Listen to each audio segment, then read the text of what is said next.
Patarlių 20 skyrius, eilutė 5.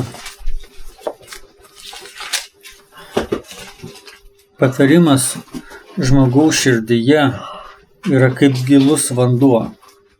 Sumanus žmogus jį semia.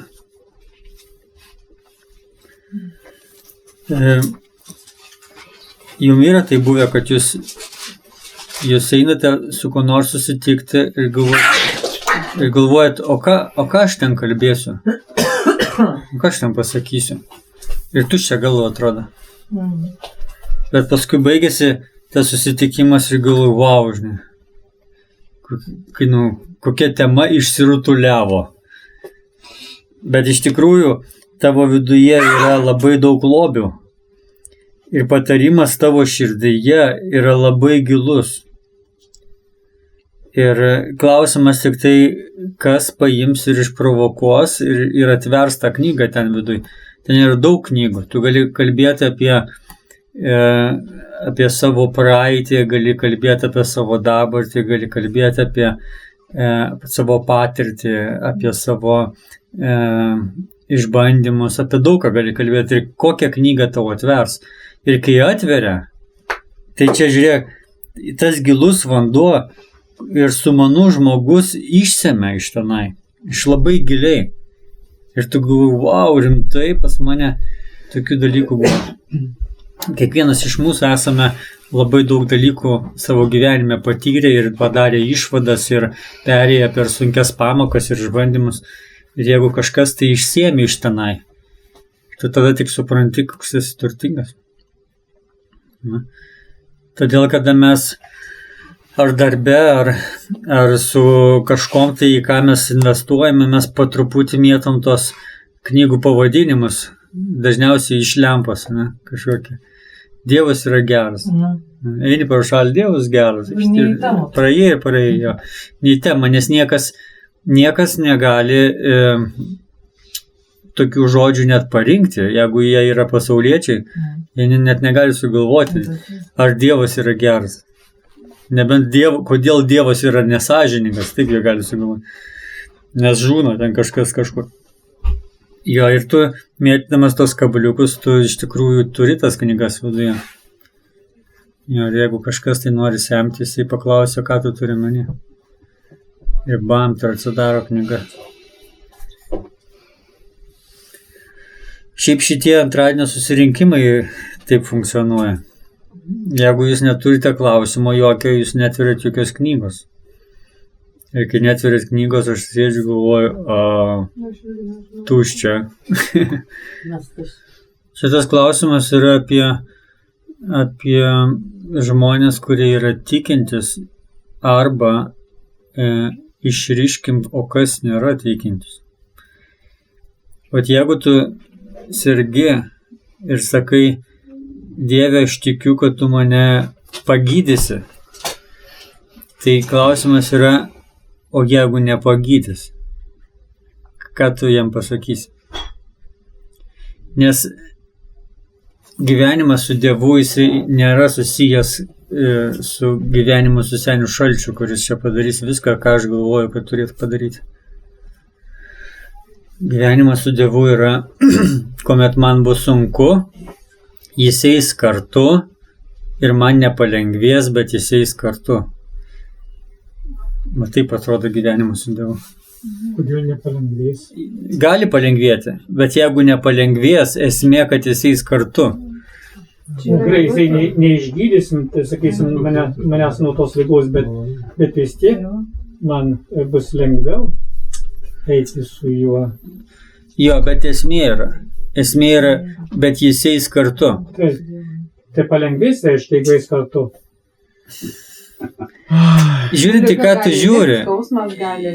Jo, į ką tu žiūri. Jeigu tu susirgai vėžiu ir tu nesveiksti, tu sergi vis labiau, bet tu gali sirgti vėžiu su Dievu ir be Dievo gali sirgti vėžiu. Ir jeigu tu pasitiki juo ir prašai, kad jisai pagydytų, tu pasitiki ne kad jis pagydys, bet tu džiaugies, kad tu turi kieno prašyti. Kad aš ne vienas, kad jo, kad tu ne vienas irgi vėžiu.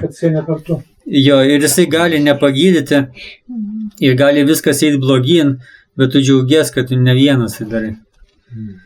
Čia yra gyvenimas su Dievu. O tie žmonės, kurie tiki arba mokina taip, kad Dievas turi pagydyti, nes jis visagalis. Ne, jis visagalis, bet jis nieko tau neprivalo. Jis gali, bet jis neprivalo to nieko. Vienintelį, ką jis privalo, tai yra tai, ką jis yra pažadėjęs.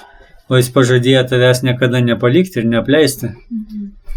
Ir jis pažadėjo tau atleisti, kada tu atgailauji. Ir jis pažadėjo tau būti ištikimas, bet jis nepažadėjo tau būti burtų lazdelė. Na.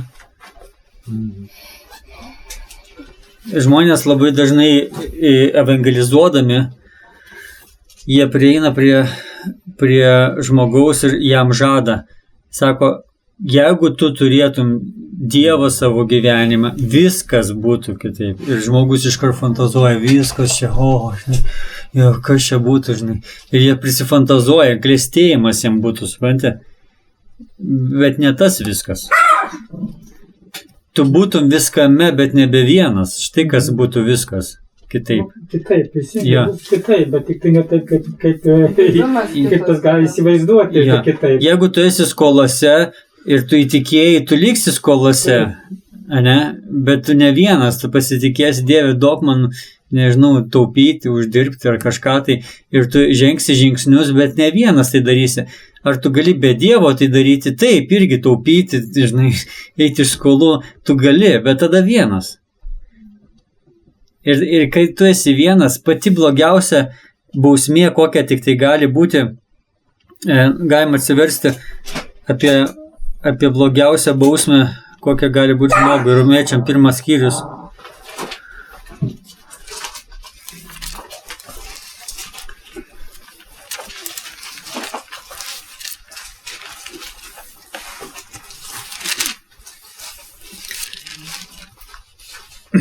Romiečiam 1 skyriuje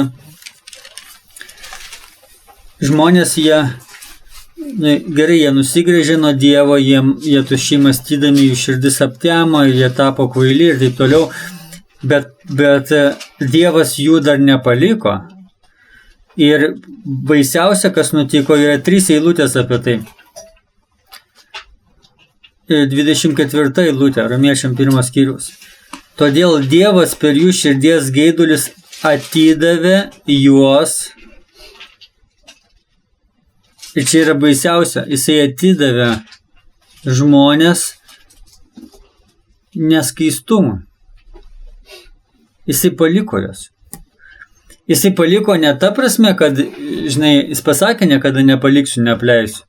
Bet jisai leido, kad žmonių troškimas būti neskaistiem, jisai būtų be priežiūros.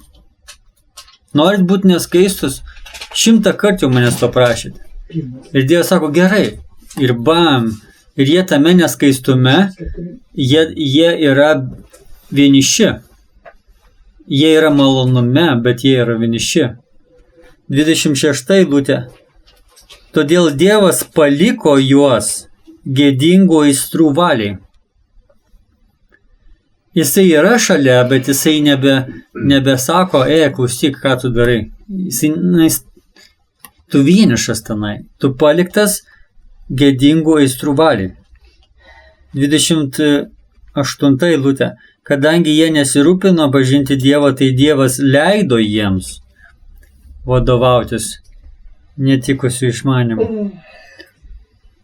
Ja, čia yra baisiausia, kas gali žmogui nutikti. Ir kada tu prieini gatvėje prie žmogus gyvena vienas. Dievas yra šalia, jisai yra, bet jo akise. Jisai neturi su ko kalbėtis, jisai neturi kieno prašytis, neturi kam išsipasakoti, jis yra vienas. Jo žmona išėjo į darbą, jo vaikai išėjo į mokyklą ir jisai liko vienas. Ir jisai laukia, kol jie pareis, nes jam liūdna. Bet kada žmogus su Dievu, jis niekada nebėra vienas ir kada žmona grįžta ir kada vaikai grįžta, jisai yra ne vienas ne dėl to, kad jie yra, bet dėl to, kad jisai su Dievu gyvena.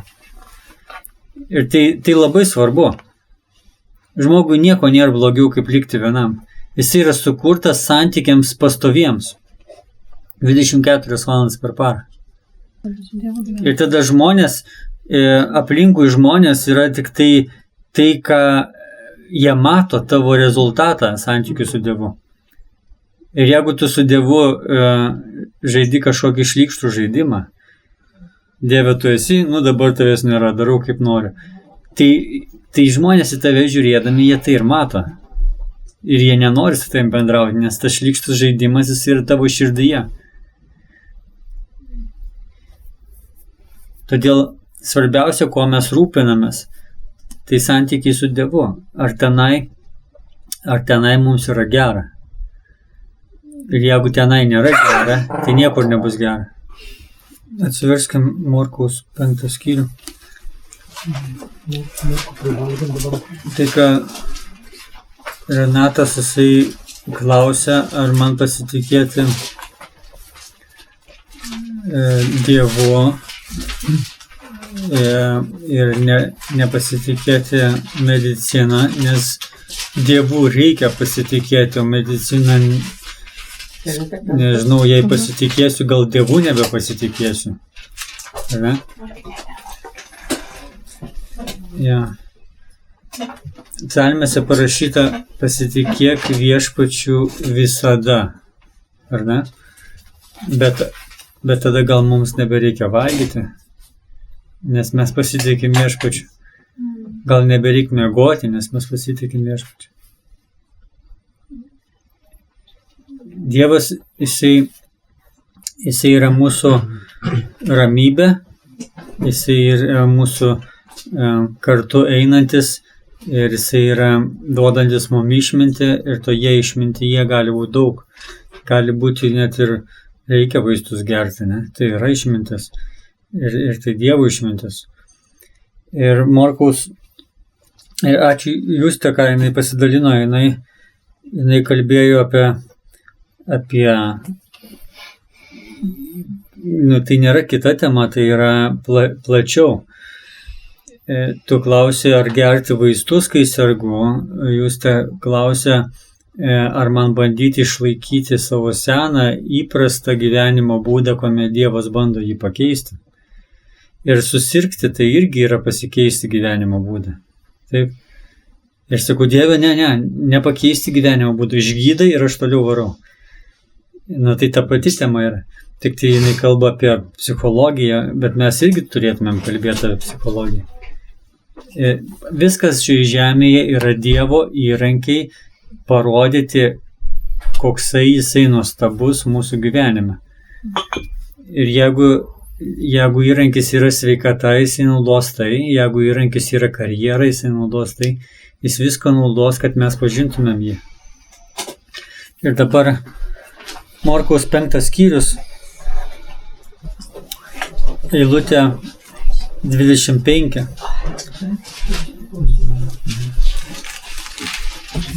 Ten buvo viena moteris. Morkaus 5:25. Ten buvo viena moteris, 12 metų serganti kraujoplūdžiu. Nemažai iškentėjusi nuo daugelio gydytojų, išleidusi visą, ką turėjo, ji nei kiek nepasitaisė, bet ėjo vis blogyn. Ir va šitą eilutę pasiėmė kai kurie, tai nėra vadinami tikintieji, tai yra vadinami turbūt Dievo maniakai, arba kokie nors tai fanatikai jo. Jie paima vieną eilutę ir jie iš to padaro tai, ką jie galvoja, kad reikia padaryti. Mokymą arba judėjimą, kryptį, visos bažnyčios kryptį, visų tikinčiųjų kryptį. Ir jie sako, va, matai, ne ten leido pinigus. Reikėjo geriau autobuso bilietą nusipirkti, pas Jėzų nuvažiuoti. Nes iš tikrųjų reikėjo nusipirkti bilietą, pas Jėzų nuvažiuoti. Čia žiūrėk, išgirdusi apie Jėzų, ji Ji prasispraudė iš minios galo. Jai reikėjo autobuso. Jai reikėjo iš minios galo davažiuoti iki Jėzus. Ir Jėzus jisai išgydė ją. Ir išgydė ne taip, kad būk išgydyta, bet jinai tiesiog, jinai sako, 28 eilutė, matyk kalbėjo, jeigu paliesiu bent jo drabužį, išgysiu. Jinai tikrai negalvoja apie santykių su Jėzumi. Jinai galvoja apie ligą. Jinai nori nuo tos ligos kažkaip tai pabėgti. Ir dėl to jinai ėjo pas gydytojus, nes galvoja apie ligą. Dėl to jinai išleido pinigus, nes galvoja apie ligą. Ir dėl to jinai nukentėjo visapusiškai, nes jinai galvoja apie ligą. Ir kada jinai prisilietė prie Jėzaus, jinai pagijo, bet Jėzus ką jai pasakė? 34 eilutė. O jis tarė jai, dukra, tavo tikėjimas išgydė tave. Eik rami ir būk sveika nuo savo ligos. Jisai pasakė, kad gerai, liga buvo baisu, o pasitikėjimas buvo kuom. Ir įsivaizduok, jeigu dabar jinai išgyjo, Jėzus ją pagydė ir jinai eina be Jėzaus toliau. Ir Jėzus sako, nu pagyjai, dabar eik sveika, eik be savo ligos, eik. Ir kas toliau? Ir ką, ir vėl vieniša. Jinai taip norėjo pasveikti, bet jinai buvo vieniša ir jinai liko vieniša. Ir tikslo jau nebėra. Jo, ir tikslo nebėra. Visą gyvenimą išleido visus pinigus ir dabar nebėra. Lygiai taip pat yra mamom, kurios augina vieną vaiką. Tas vienas vaikas būna Dievas ir užaugino vaiką ir jis išėjo. Ir bast. Ir aš bedarbis. Aš einu į darbą, bet o kodėl aš einu į darbą? Jau nieko maitinti nebereikia. Viskas, tas, dėl kurio aš gyvenau, išėjo. Ir ta liga gali būti taip pat. Ir įsivaizduok,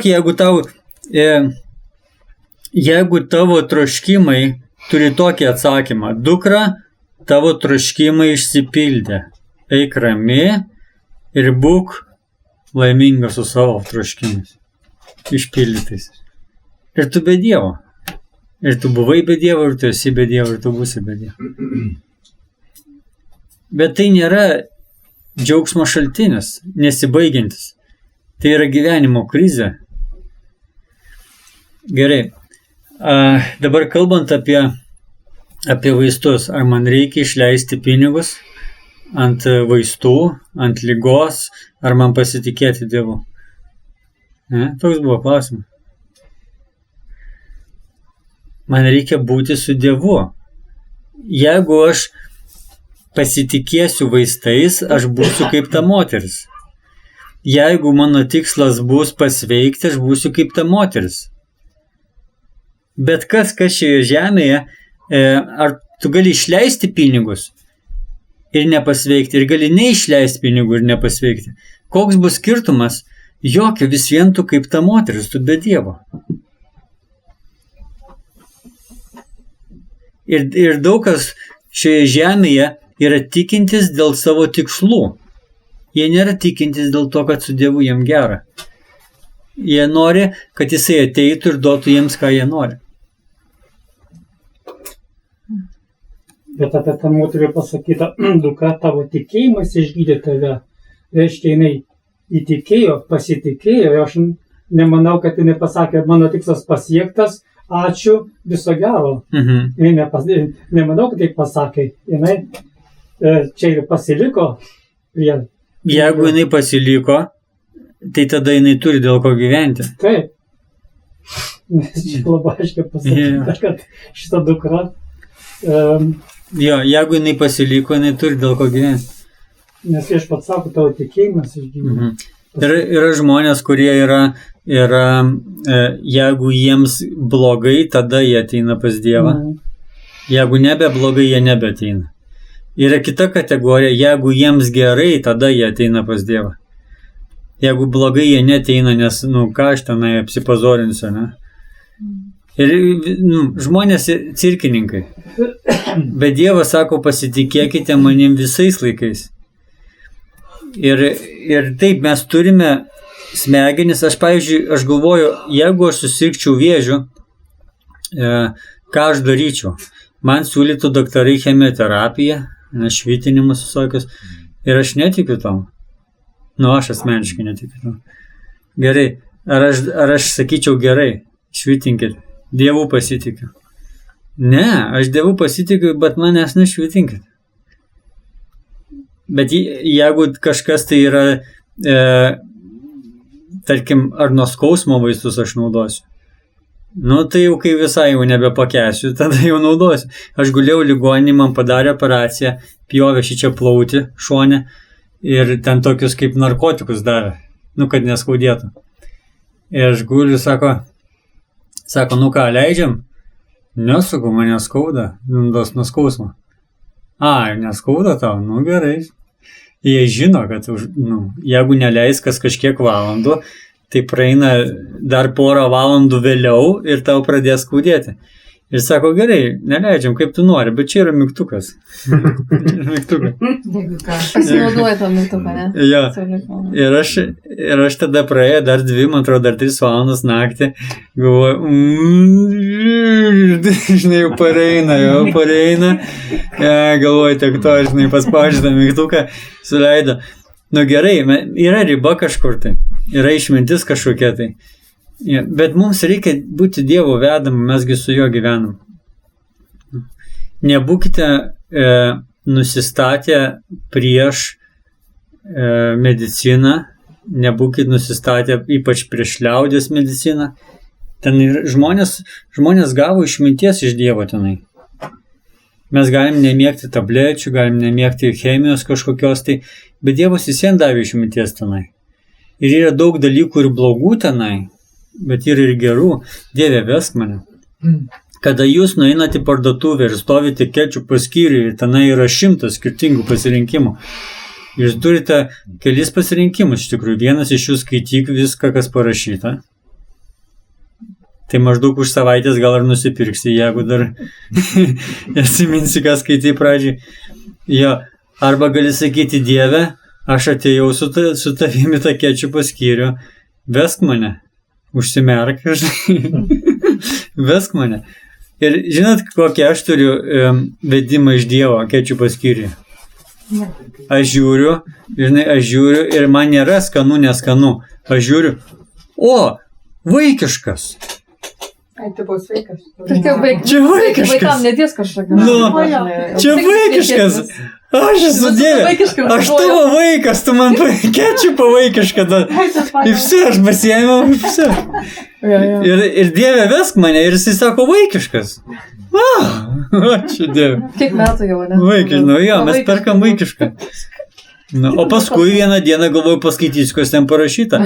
Ir akurat ten žymiai mažiau nesąmonių negu ant kitų parašyta. Užsivaizduoju, kaip gerai nereikėjo skaityti, man nupirkau geriausiai. Tai gyvenkim su Dievu. Ten yra toksai, ten yra nuotykis, ten yra daug aklumo. Bet yra ir išminties. Kada jūs nueinate į duonos skyrių ir ten yra duona, ten tokia, ir paskui žiūri, duona be, palauk, čia yra marketingas, sako, įsivaizduoji, šitą yra be, o tai palauk kitos tada. Su kuo? Jeigu šitą be, ten gliuteno, ne? O su kuo tada šitas? Ir tada tu jau gauni išminties, man reikia ten, kur be, čia turbūt vaikiška. Jeigu kalbant apie psichologinės ligas, žmonės baigia mokslus, kad būtų profesionalus, galim sakyti, smegenų chirurgai, ta psichologinė prasme. Jie yra psichologai, jie yra psichiatrai, jie yra tenai kažką žino triukų visokiausių. Ir visi tie mokslai nėra šiaip sau. Jie daro kažkokį tai efektą.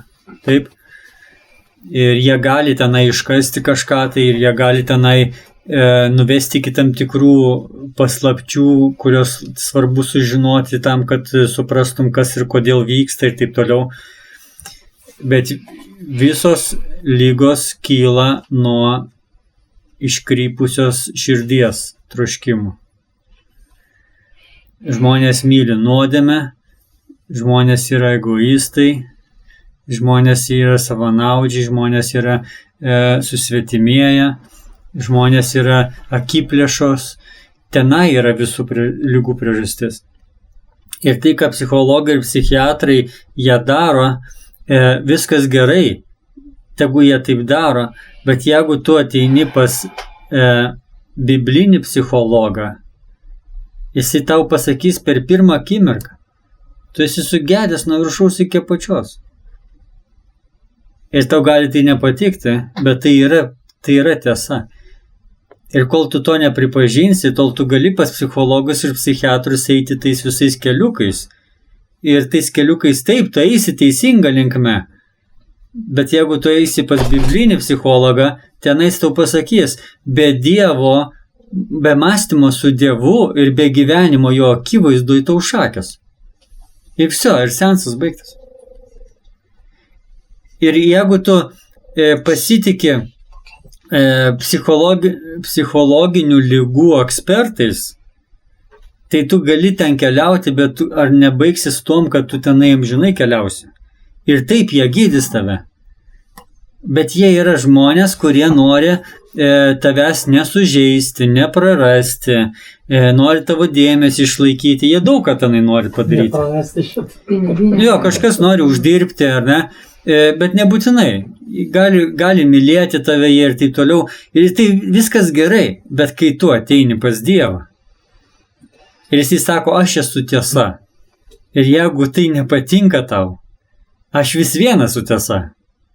Ir iš tavo širdies išeina bam visas sąrašas. Ir aš esu tiesa. Ir tada tu prieini prie to, kas labai greitai tave pastato į teisingą vietą. Okay.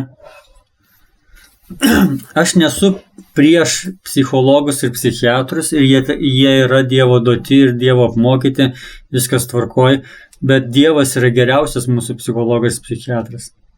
Ir jeigu tu turi dievotą psichologą, psichiatrą, dažniausiai tai yra pastoriai, mokytojai, lyderiai, tie, kurie rūpinas tavo sielą, pradėk nuo jų. Ir jie tave pastatys į tą vietą, iš kurio kampo tau reikėtų ieškoti išeities. Ir tada galbūt psichologai ir psichiatrai duos dar kažko tai priedo. Ar ne? Patarlių 3 skyriuje parašyta, 1 eilutė. Mano sūnau, neužmiršk mano įstatymą, tavo širdis tesaugo mano įsakymus. Jie prailgins tavo dienas, tai ką Olga šiandieną sakė. Prailgins tavo dienas, pridės tau gyvenimo metų ir ramybės. Žmogus gyvendamas visą savo gyvenimą be Dievo, be artumo su Dievu, jisai turėjo greitai prabėgantį gyvenimą. Ir kaip Olga sakė, prieš mirtį, žmogus, kas jam nutiko? Galbūt išdidumas mirė anksčiau negu jis pats. Galbūt nuolankumas jį aplankė. Ir prieš mirtį jisai susitiko su tuo, kuris pasakė, kaip iš tikrųjų yra sveika mąstyti. Ir tai prailgino jo dienas, ir tai pridėjo jam gyvenimo metų, ir pridėjo jam ramybės. Ir ta moteris galbūt sirgo ne kraujoplūdžių, bet galbūt sirgo jinai pasitikėjimu netuom. Tai buvo jos pagrindinė liga. Jinai pasitikėjo netuom. Ir štai atėjo Jėzus ir jinai pasitikėjo tom, kom reikia. Ir jinai pagijo ne nuo kraujoplūdžių iš tikrųjų, bet nuo to, kad pasitikėjo netuom. Ir tai pridėjo jai ir prailgino dienas, ir pridėjo gyvenimo metų ir ramybės. Ir žiūrėkite, pagrindiniai vaistai, kurie, kaip Jolanta sakė, jinai nesarga 5 metus. Pagrindiniai vaistai, kokie yra, kad tu nesirgtum psichologiškai. Gailestingumas. Kur ten Habakuko parašyta? būk gailestingas, ane, eik su Dievu. Neatsimenu, 3 punktai ten buvo. Žiūrėk, gailestingumas, tiesa, ten nepalieka tavęs ir užsirašyk tai ant savo kaklo ir rašyk tai į savo širdies plokštę. Tai atrasi palankumą bei gerą įvertinimą Dievo ir žmonių akise. Pasitikėk Viešpačiu visa širdimi ir nesiremk savo supratimu ir visose savo keliuose pripažink jį. Tu eini pas gydytoją, bet tenai su baltu chalatu tegul sėdi tas, kurį Dievas veda. Ir tu eini pas jį. Ir žinok, gydytojai, jie gali būti netikintis, bet Dievas, jisai stovi už jų. Tu pagalvok, šitas baltų chalatų, bedievis, ateistas, neaišku, ko tenai privalgęs filosofijų, jisai dabar lys prie Dievo vaiko. Jūs man pasakykit, ar yra ten Dievas? Dievas mane saugo kaip savo akies vyzdį, ar ten yra jisai? Ar Dievas yra, kai aš einu pas tą bedievį? Ir taip, taip. Ir jisai gali, tas bedievis, jam gali sušvisti tai, ko ant kitų klientų nesušvinta.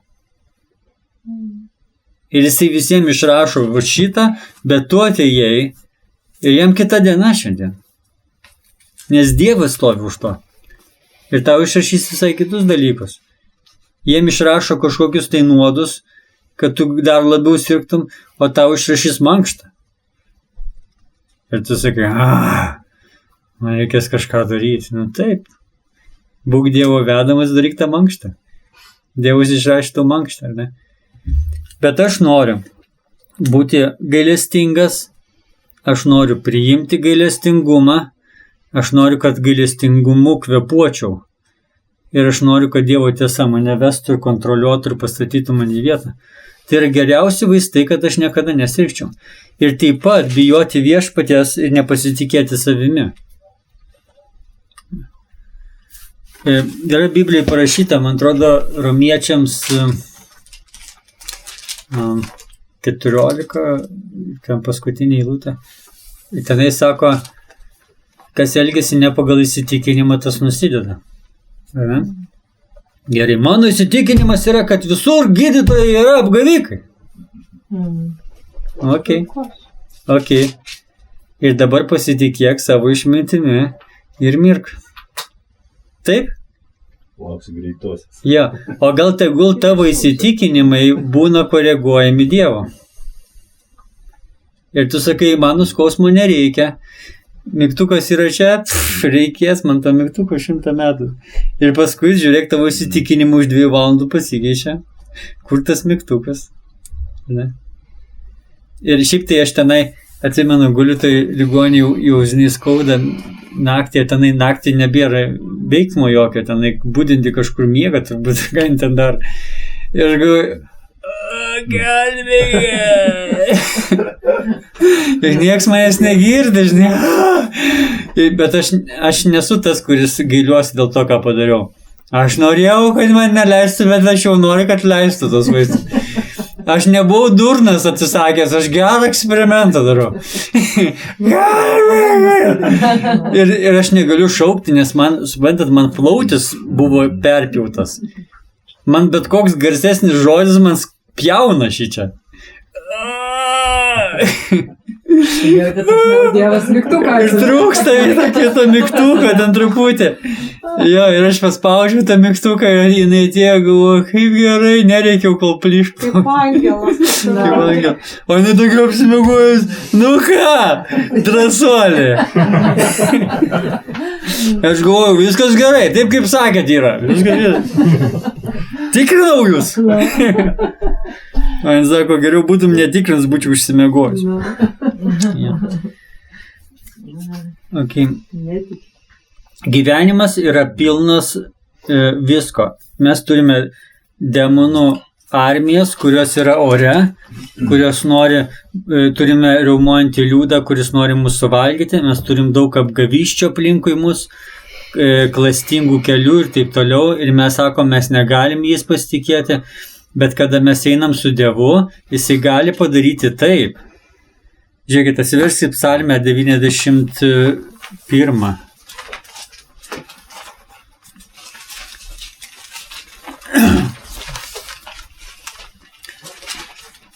Pirma eilutė sako, tas, kuris gyvena aukščiausiojo globoje, visagalio šešėlyje pasilieka.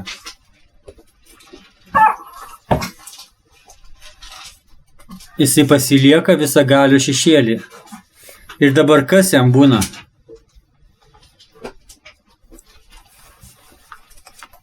Penkta eilutė. Tau nereikės bijoti nakties baisumų, nei strėlių švilpančių dieną. Ar yra strėlės švilpančios dieną? Taip, visur yra apgaulė. Visur, nes šis pasaulis priklauso melagiai. Ir visur yra demonai, ir yra apsėstieji finansais, apsėstieji gudrumais ir daugybė visur aplinkui. Bet man nereikės bijoti, nes aš visagalio šešėlyje pasilieku. Gerai, ar aš nesirgsiu? Aš sirgsiu. Ar aš eisiu ten prie tų demonų, kad jie mane gydytų? Aš eisiu su Dievu. Ir jisai kai ką padarys. Žiūrėkite, nebaugins tavęs patamsijęs lankijos maras, nei vidudienį siaučiantis sunaikinimas. Aš eisiu pas gydytojus, kurių vaistais netikiu, bet manęs tai nebaugins, nes aš visagalio šešėlyje pasilieku. Ir tavo pašonėje kris 1000. Ir aš ateinu ligoninę ir žiūriu, kaip jos išveža. Jie atėjo gydytis.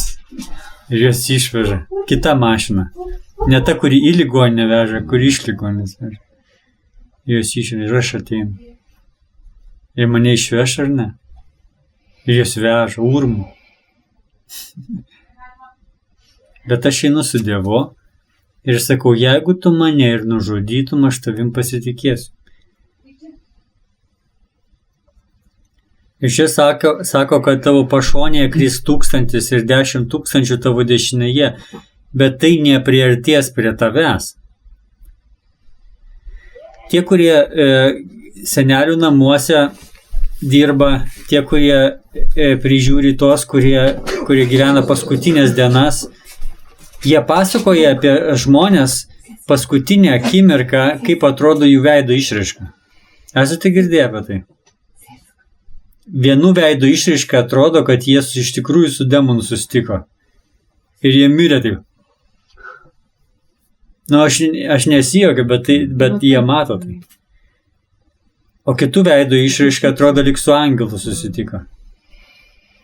Gerai, ir aš ateinu pas gydytoją, Dieve, vesk mane ir vesk gydytojus.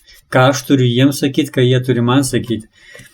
Ir jeigu tu mane ir nužudysi, Dieve, aš su šypsena būsiu išvežtas.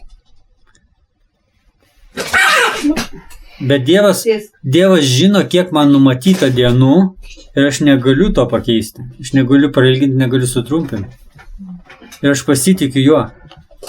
Ir čia sako, 8 eilutė.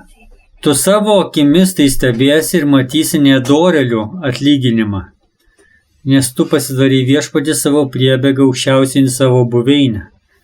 Tau neatsitiks nieko pikto ir jokie nelaimė nepriartės prie tavo palapinės, tai yra prie kūno.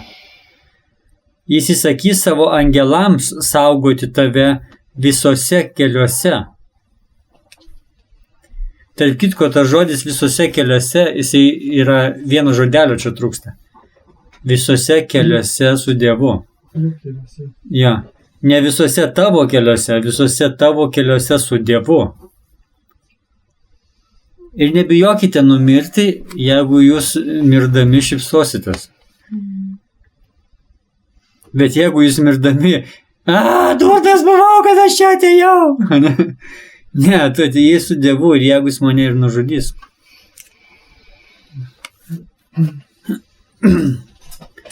Taigi jis įsakys savo angelams saugoti tave visose keliuose. Ant rankų jie nešios tave, kad neužsigautum kojos į akmenį. Kada mes einame į ligoninę, ar mes pasitikim, kad angelas kartu eina. Angelas stovi su manim, angelas stovi su to gydytoju, su seselėm.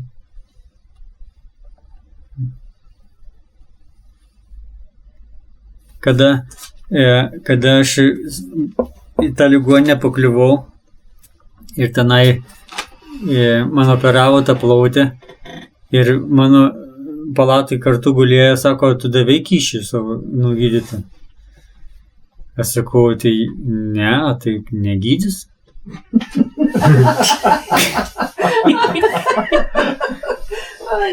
Ja. Ir jie mane gydė. Tu nedaveik namo. Ja. Vieną kartą aš atsiguliau ligoninę ir tenai man buvo spogas va čia va. Ir ne šiaip spogas, bet tas, kuris, jisai jo, ribotis. Ir taip giliai, ir tu nieko negalėjom padaryti, aš nežinau, ką reikia daryti. Ir man reikėjo keletą dalykų padaryti, man reikėjo į socialiniai dokumentus sutvarkyti, kitaip negausiu socialinės paramos. Ir man reikėjo taip pat paskui į Ameriką išskristi, nes aš turėjau bilietus prieš pusę metų nupirkęs, o jie mane guldo ligoninę dėl to spogo. Ir ne šiaip guldo ligoninę, bet jie man sako, tai gydom jo, sakau, gydom. Tai jo, gydom jo, gulės ligoninė, sakau, man reikia šiaip, aš turiu 3 dienas, nedaugiau.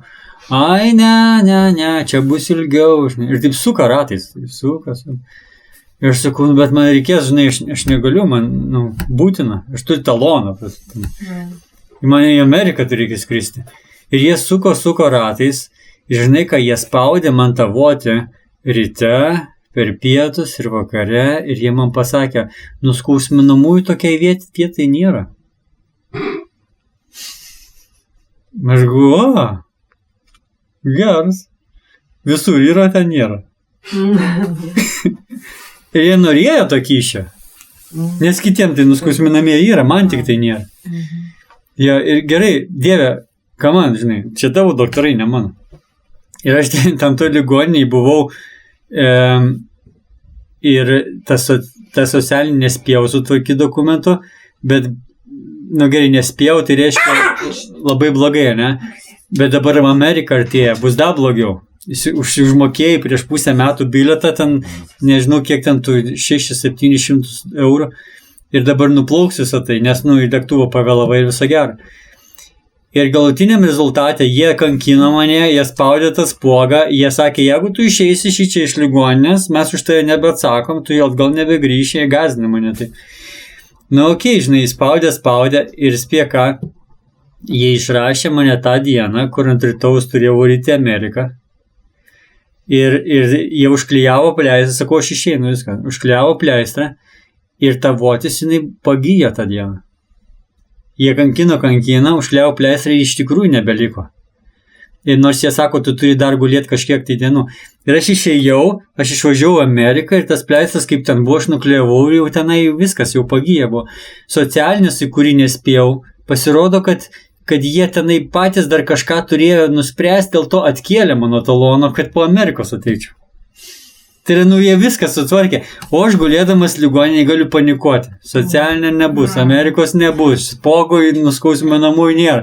Ir taip, skaudėjo tenai, kai spaudė, tegu skauda, žinai, bet skaudėjo, žinokit, taip, kad jau geriau plauti pjauna tegu. Ja, bet jie taip spaudė, kad tu gali rėkti, nerėkti, tu ašaros bėga, prakaitas bėga, viskas bėga, nes čia, tai jo toks skausmas buvo. Gerai, bet galutiniam rezultate, Dieve, ar tu buvai su manim, ar tu viską sutvarkiai, kas yra svarbu. Aš turiu nuotykį, kas reiškia nuskausminamųjų nėra, viskas gerai, žinai, aš išgyvensiu. Tu žinai mano pajėgumą, aš galiu ir be nuskausminamųjų, bet aš negaliu nevažiuoti į Ameriką, tu žinai mano pajėgumą. Aš negaliu prarasti eurų, ne? Taip pat negaliu socialinio ir taip toliau, ir jis viską sutvarkė. Viską, kas buvo svarbu. Ir gali jie, tie medicinos darbuotojai, mąstyti savaip, bet Dievas vis viena viskom rūpinas, ne? Galutiniam rezultate. Taigi gerai, pabaigai šitą eilutę. 11. Jis įsakys savo angelams saugoti tave visuose keliuose su Dievu. Todėl eikime su Dievu. Ar ne?